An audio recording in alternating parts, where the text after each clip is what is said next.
Sir உங்களுடைய first favourite song கேட்டேன். உங்களோட வெரி ஃபர்ஸ்ட் சாங் வந்து நீங்க பாடி ரெக்கார்ட் பண்ணது. அத பத்தின ஒரு ஜஸ்ட் ஃபியூ நான் எக்ஸ்பீரியன்ஸ். அது என்னன்னா 1982 பாரதியுடைய 100ஆண்டு விழா. அப்போ சென்னை தொலைக்காட்சியில இருக்கக்கூடிய அந்த சொன்ன எம்.எஸ். பெருமாள் வந்து அவர் என்ன அறிமுகப்படுத்த விரும்பினார். அவர் தான் அந்த ராஜ்குமார் பாரதின்னு சொல்லிட்டு, இப்ப தேனிசை தென்றல் தேவா இருக்கார் இல்லையா? அவர் வந்து அப்போ டிவியிலே எம்ப்ளாய்டா இருந்தார். ஒரு கேபிள் மேன சின்ன வேலையில் தான் இருந்தார். ஆனால் அவர் மியூசிக் டைரக்டர் அப்பவே.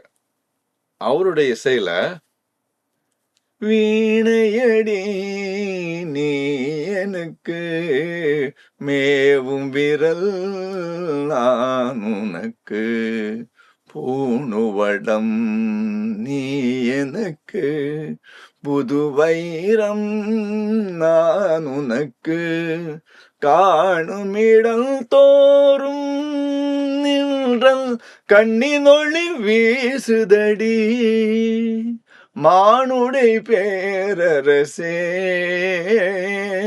வாழ்வு நிலையே கண்ணம்மா வீணையடி அப்படி ஒரு பாட்டு.